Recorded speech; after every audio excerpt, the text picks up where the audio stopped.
Ils sont jeunes, ils viennent de toute la France et cette crise que nous traversons, eh bien, ils y font face. Ils sont entrepreneurs, ils ont moins de 30 ans et avec leurs entreprises, ils créent de l'emploi et donc de l'espoir. Ce sont les lauréats du prix Mouji 2020.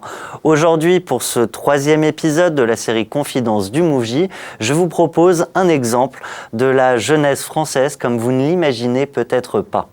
Une génération déterminée, une génération engagée, une génération qu'aujourd'hui nous sommes ravis de vous présenter. Place à la génération optimiste.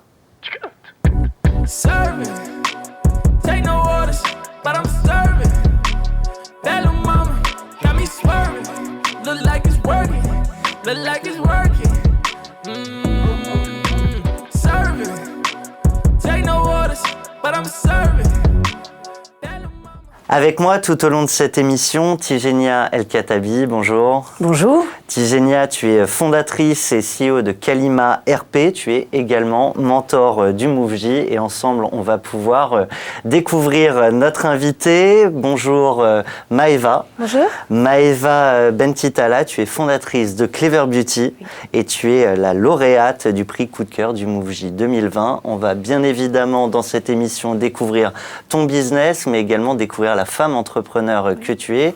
Une partie en 2 émissions donc, et pour commencer parlons business. Pour nous accompagner également sur cette première partie, je vous propose de découvrir Dominique Ressino. Bonjour Dominique. Bonjour Thomas. Dominique, tu es fondateur et président du Mouji et à tes côtés, en tout cas à nos côtés, nous avons le plaisir de retrouver Philippe Giraudot. Bonjour Philippe. Bonjour Thomas. Philippe, vous êtes directeur régional Île-de-France chez AG2R La Mondiale et donc tous les 4, on va passer aux grilles Maeva. Maeva, est-ce que tu es prête ? Prête. Alors peut-être avant pour faire le tour de table et savoir qui est qui, je propose de donner la parole à Dominique avec un mot sur ce prix Coup de cœur.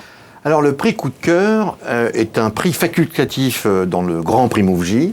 Ça n'est pas une obligation. C'est le président du jury avec le jury qui décide ou pas s'il a envie de donner un coup de cœur, un coup de pouce à un des lauréats. Pour des raisons qui ne sont pas forcément, et qui ne sont d'ailleurs jamais les mêmes. En ce qui concerne Maeva, moi je ne vote pas, mais j'étais bien sûr dans le jury, je regardais le jury, et je regardais Maeva, et très sincèrement, quand on voit tout ce qui s'est passé, c'était la force tranquille. Elle se posait, elle expliquait les rebondissements, très précises, véritablement à avancer dans son business, à pouvoir s'adapter en permanence avec une certaine force et générosité. Enfin, moi, ça m'avait bluffé. Et très sincèrement, quand la question a été posée du coup de cœur, je me suis dit, est-ce que ça va être elle ? Et c'était elle. Eh bien, c'est elle, justement, qu'on va découvrir. Je finis le tour de table et je vous donne la parole. Philippe, peut-être un mot pour nous parler très rapidement de ce que fait AG2R La Mondiale pour ceux qui ne les connaîtraient pas, mais surtout les raisons pour lesquelles une entreprise comme la vôtre accompagne le Mouji et derrière tous ces jeunes entrepreneurs. AG2R La Mondiale, c'est le premier groupe de protection sociale en assurance de personnes, donc santé, prévoyance, retraite. AG2R La Mondiale a une raison d'être qui est d'accompagner ses clients, ses assurés, les entreprises tout au long de leur développement et tout au long de leur vie. Et il nous semblait naturel d'accompagner le Mouji pour accompagner de jeunes créateurs et accompagner leur lancement, leur structuration, être présent à un moment qui est fondateur comme le prix du Mouji peut l'être. Et bien alors voilà, c'est une transition parfaite, une entreprise jeune mais en développement. Maeva, je te propose de présenter en quelques mots l'exercice incontournable pour tout entrepreneur, celui du pitch. Clever Beauty, qu'est-ce que c'est ? Alors Clever Beauty, c'est une marque de maquillage éco-responsable qui allie formule naturelle et packaging astucieux. En fait, j'ai développé un premier produit qui est un vernis à ongles à base de solvant biosourcé, donc complètement naturel. Et j'ai inventé un bouchon anti-gaspillage qui permet de finir l'intégralité de son produit parce que c'est quelque chose de très polluant aujourd'hui. Le but, c'est d'être une marque aussi éthique, de proposer des produits véganes, fabriqués en France à 100%, mais aussi des valeurs sociales puisque nous faisons intervenir des travailleurs en situation de handicap. Quand on dit vegan, ça ne veut pas dire qu'on peut les manger. Non, pas encore. Je crois que Dominique avait pas mal de questions sur le business model. Oui. Absolument, Thomas. Alors, bien sûr, j'ai bien écouté, mais je pense que c'est intéressant pour les auditeurs de pouvoir bien comprendre le business model et en même temps, si tu peux montrer l'innovation autour de ton offre, parce que c'était assez intéressant. Alors, au niveau du business model, nous, on vend en B2B et en B2C. En B2C sur notre site internet clever-beauty.com, mais aussi auprès d'instituts de beauté, de concept stores, de magasins spécialisés dans les produits naturels en général. Au niveau de l'innovation, elle se situe vraiment sur le bouchon. En fait, on perd 20% de produits dans chaque vernis à ongles, ce qui représente 211 tonnes de vernis rejetés dans la nature par an en France. Et là, d'un simple clic, vous appuyez, le pinceau va descendre au fond du flacon, vous en finissez l'intégralité et le flacon est désormais recyclable puisqu'il n'y a plus de produit à l'intérieur. Donc c'est une innovation brevetée. Il y a eu le post-it, et ben maintenant il y a le produit, voilà, ça va cartonner de la même manière. Oui, donc il y a cette innovation qui permet d'être bon pour la nature, mais aussi d'être bon pour le porte-monnaie de toutes ces consommatrices, peut-être consommateurs aussi d'ailleurs, j'en sais rien, mais qui utilisent le vernis. Tout à fait. Alors, je crois que Maëva pourrait aussi nous expliciter toute l'innovation qui tourne autour du fait que c'est fabriqué en France, que c'est engagé d'un point de vue biologie et environnemental, et nous expliciter effectivement la chaîne de distribution et la chaîne de fabrication. Bien sûr. Eh bien déjà, c'est une formule à base de coton, de maïs et de manioc, donc sans perturbateurs endocriniens, sans agents allergisants. Elle va être même saine pour les petites filles, les femmes enceintes et les femmes allaitantes. Donc on est vraiment allé très loin en termes de naturalité. Aujourd'hui, on a un bouchon qui est également recyclable, qui est fabriqué à Pourrières, dans le Var, par un petit entrepreneur qui a cru au projet. Il est assemblé par les travailleurs en situation de handicap à Marseille, puisque nous, on est d'Aix-en-Provence, donc on fait au maximum du local. Ce qu'on appelle le jus, donc le vernis en lui-même est fabriqué à côté d'Orléans, puisque j'ai eu cette idée pendant mes études à Orléans. Et puis, le tout est assemblé à Paris pour vraiment être centralisé. Le but était de faire au maximum du local, mais aussi du Made in France. Tigénia, je te vois réagir. Oui, moi j'aime beaucoup ce que tu fais, tu le sais, je suis une fan. Tu es sur un marché qui est très très concurrentiel, hein, qui est celui des cosmétiques, en particulier des vernis à ongles qui se sont vraiment, enfin on a connu un véritable engouement depuis quelques années en France. Toi, et tu construis finalement peu à peu une marque. Je te pose une question sur la communication. Donc comment tu vois ton image de marque, à quel client tu t'adresses, et puis comment tu te vois émerger dans ce milieu, comment tu abordes cette problématique? Alors, le but était de proposer des produits naturels, mais aussi avec un côté girly et un côté épuré, un peu plus haut de gamme que des feuilles vertes, tout un univers très vert et très bois. Le but, c'était d'aller au-delà de ça. On peut être naturel et très féminine. Donc, l'image de marque se veut douce et épurée au maximum, avec des packaging un peu différenciants qui évoquent des arômes, des fleurs, la nature en général. Le but, pour se démarquer, c'est vraiment d'axer sur des valeurs, d'aller au-delà d'un produit. Le but, c'est pas vraiment de sortir un produit pour sortir un produit, mais déjà, il faut que ce soit naturel et efficace, donc vraiment sans concession, et d'ajouter énormément de valeurs autour d'un produit, comme des valeurs sociales, environnementales. Et c'est vraiment là qu'on va venir se démarquer au-delà d'une innovation packaging. Mais je reviens juste sur tes circuits de distribution. Tu évoquais tout à l'heure que tu vendais à la fois en B2B et en B2C pour aller plus loin sur le business model et la question de Dominique tout à l'heure. Qu'est-ce qui marche le mieux aujourd'hui? C'est les revendeurs qui te drainent le plus de chiffre d'affaires ou c'est pas après pas, consommateur et consommatrice après consommatrice que tu développes la boîte? Là, on est vraiment sur du 50%. 50% B2B, 50% B2C. Le but, c'est d'accélérer, bien sûr, le digital, puisqu'on a vu, après cette crise, qu'on est beaucoup tributaire des revendeurs. Et dès qu'il y a un confinement, on est complètement lésé. Donc, le but, c'est vraiment d'aller au-delà sur le digital, à travers les réseaux sociaux, une vraie stratégie de communication avec des Facebook Ads, des Google Ads, pour booster le site Internet. Et on a plusieurs leviers d'acquisition aussi, malgré tout, en B2B, avec des salons professionnels, mais aussi des salons des particuliers à travers le Salon du Made in France, par exemple. Qui vient d'être annulé. Voilà, tout à fait. Et là, c'est le petit dernier produit, je crois. Oui, le petit dernier, ce sont des dissolvettes. Le but, c'est d'éviter les cotons jetables et de les remplacer par des lingettes lavables. Elles sont fabriquées à la main par les travailleurs en situation de handicap à Marseille. Donc vraiment confectionnées par des petites mains ultra pro. Philippe, je vous vois réagir. Moi, ce que j'ai en tête, c'est ce qu'on vit en ce moment. Tout a été bousculé d'un point de vue économique toute cette année. Quels sont tes projets pour 2021 afin de relancer, de structurer ton développement ? Alors déjà, suite à la crise, on a pu vraiment structurer la boîte parce qu'on a eu un peu plus de temps pour le coup. Le but est vraiment de finaliser la levée de fonds que j'avais commencé avant le confinement et que je relance aujourd'hui.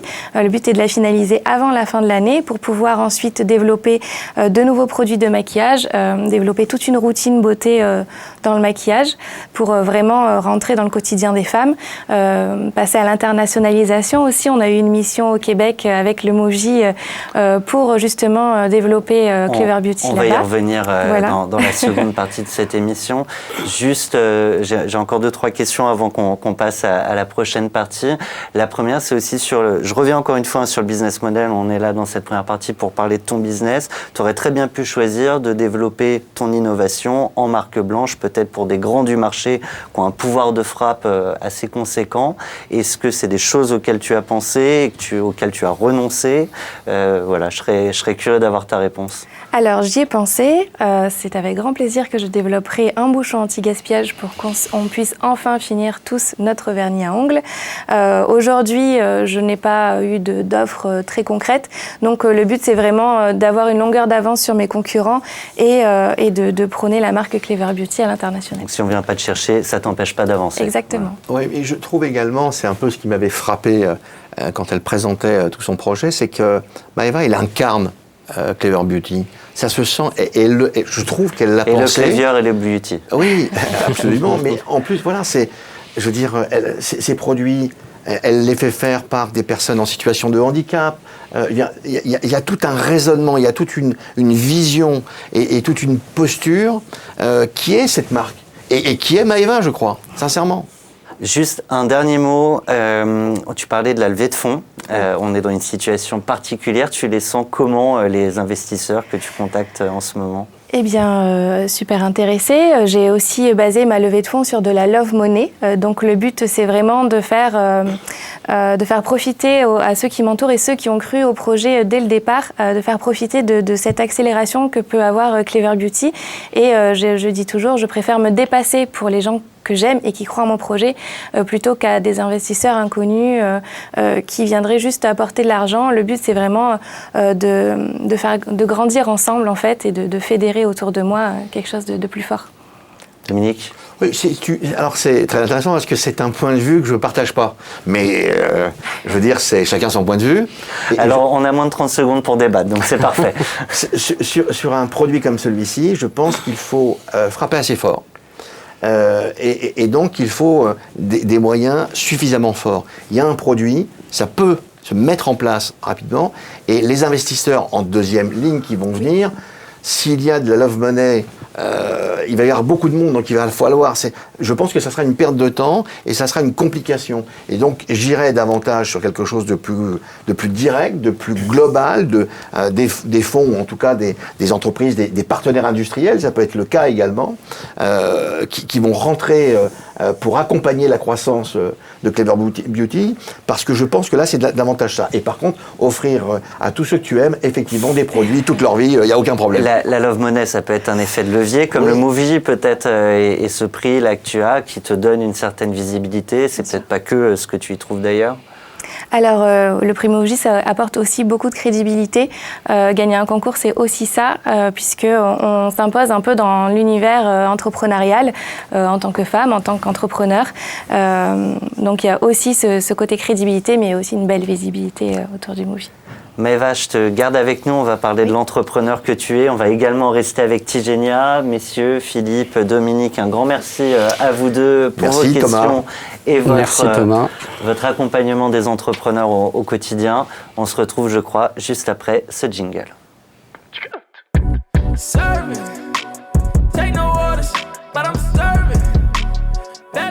On poursuit notre émission, toujours pour vous faire découvrir notre coup de cœur du jury 2020, Maeva Bentitala, fondatrice de Clever Beauty. Je suis toujours accompagnée de Tigénie Al-Khattabi et nous ont rejoint pour cette deuxième partie Bénédicte Sanson. Bonjour Bénédicte. Bonjour Thomas. Tu es délégué général du MoveJ et avec nous Xavier Laurent. Bonjour Xavier. Bonjour Thomas. Tu es directeur des services à valeur ajoutée chez Manutan. Alors peut-être un mot pour présenter Manutan et surtout, c'est pour ça que tu es là, tu es partenaire du MoveJ. J'aimerais comprendre pourquoi et pourquoi vous soutenez les entrepreneurs. Alors Manutan, c'est un distributeur de produits et d'équipements pour les entreprises et les communautés partout en Europe. C'est une ETI avant tout qui existe depuis une cinquantaine d'années. Entreprise de taille intermédiaire. Entreprise de taille intermédiaire, familiale.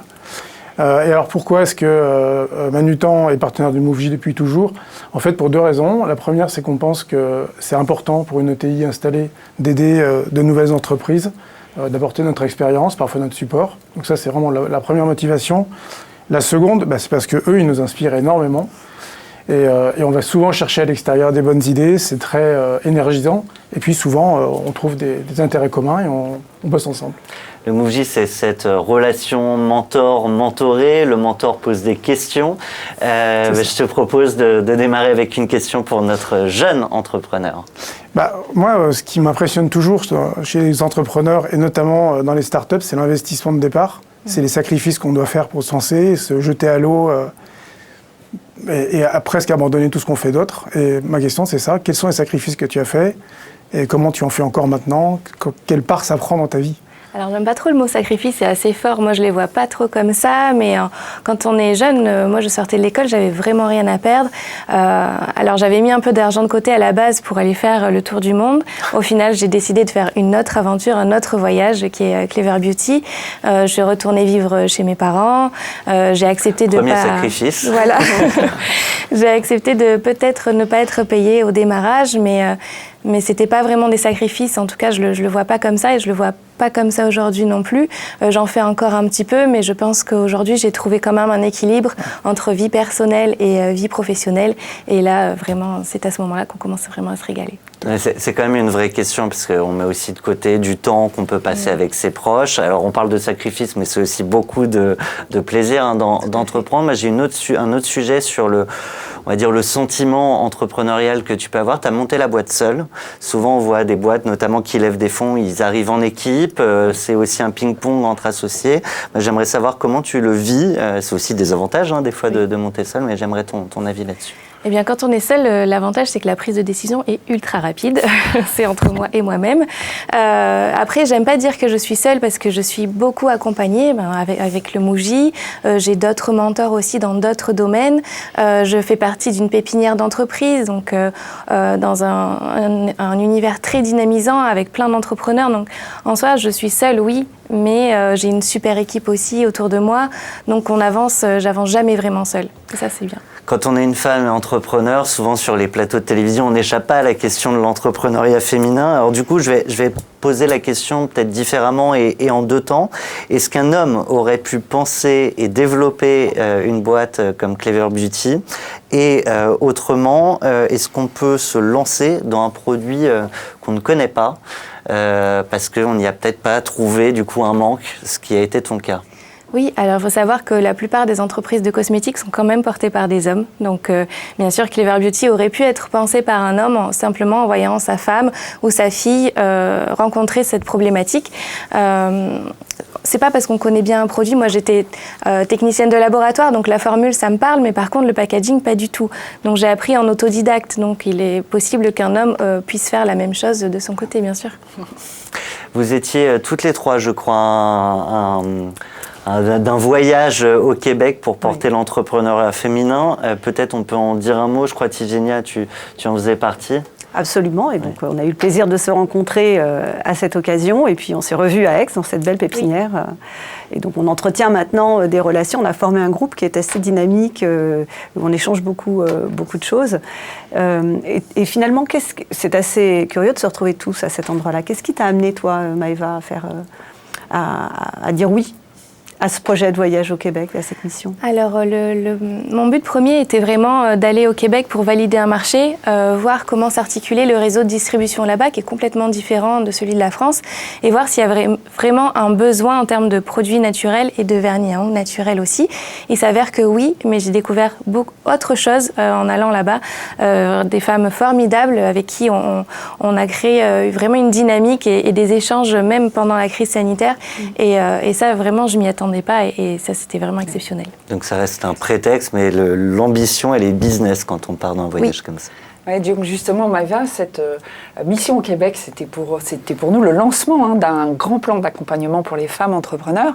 Tu as dit que tu étais accompagnée par une pépinière, que tu avais d'autres structures qui t'accompagnaient. Qu'est-ce qu'apporte un accompagnement dédié aux femmes entrepreneurs, exclusivement pour des femmes? Je sais qu'il y avait quelques petites appréhensions au départ.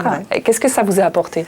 Alors, c'est vrai qu'on dit toujours c'est bien d'échanger avec d'autres entrepreneurs, malgré un domaine d'activité différent. On a toujours des problématiques qui se rejoignent. C'est encore plus vrai avec des femmes, puisqu'on partage pas seulement un même avis ou des mêmes problématiques business, mais aussi du point de vue professionnel, émotionnel.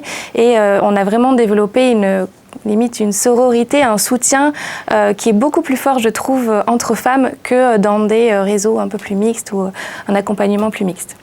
Aujourd'hui, on a des chiffres de l'entrepreneuriat féminin qui ne sont pas encore à la hauteur de ce qu'on pourrait attendre. Oui, c'est vrai, en fait, finalement, ce que tu dis.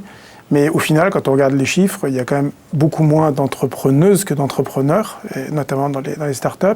Et puis même au-delà de ça, finalement, les entreprises qui sont gérées par des femmes ont une croissance qui est encore inférieure à celles qui sont gérées par des hommes.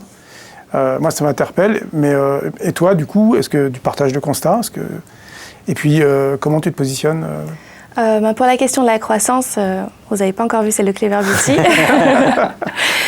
Oui, en effet, je partage ce constat. On est vraiment en minorité, malgré que c'est en train de changer quand même. Il y a toute une évangélisation à faire à ce niveau-là.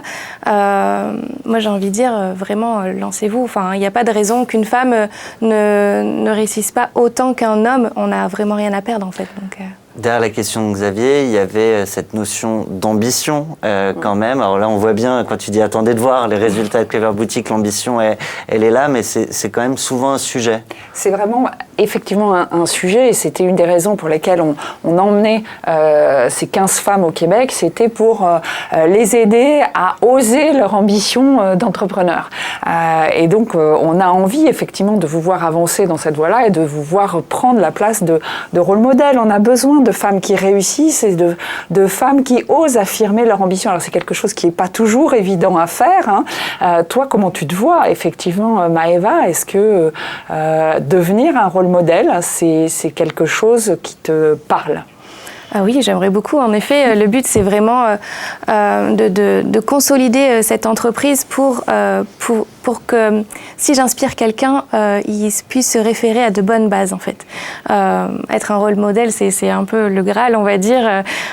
Si je peux inspirer, comme j'ai été inspirée, moi, à mes débuts, ce serait que mieux, oui, bien sûr. On compte sur toi, on compte sur toi. Maëva, je crois que ton mentor est là aussi pour t'aider à ça. Oui, tout à fait. Tu voulais réagir c'est génial. Oui, parce que tu parlais tout à l'heure beaucoup d'accompagnement. On a parlé de ce voyage au Québec. L'accompagnement que propose le MoveJ est très, très spécifique puisqu'il s'agit de mentorat.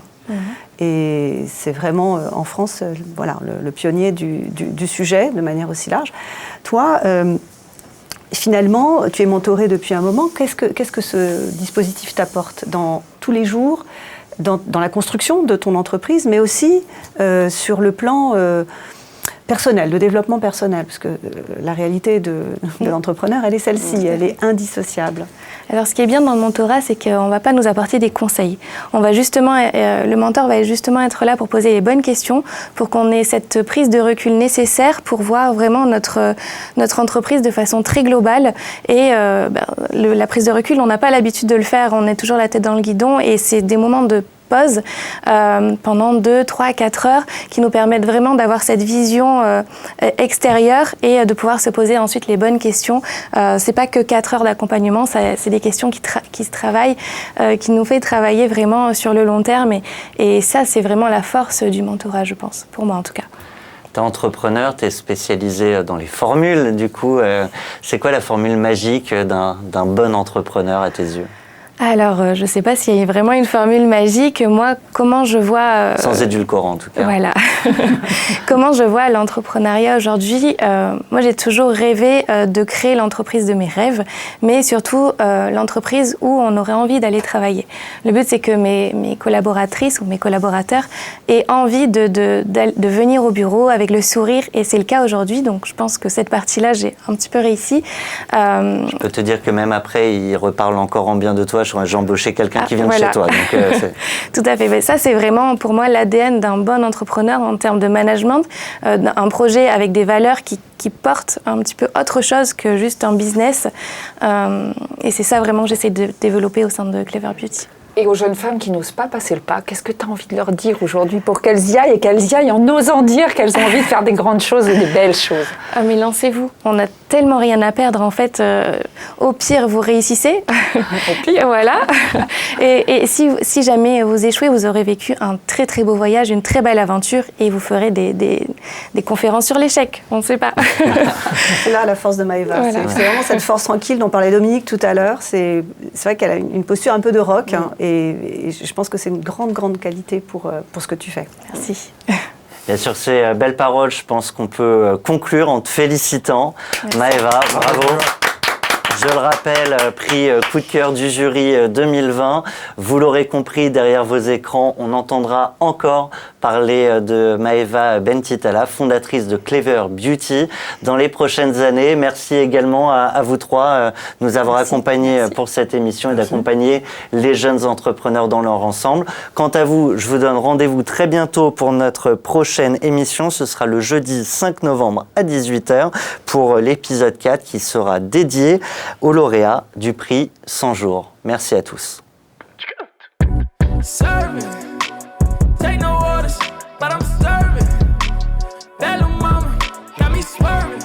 Look like it's working, look like it's working. Serving. Take no orders, but I'm serving.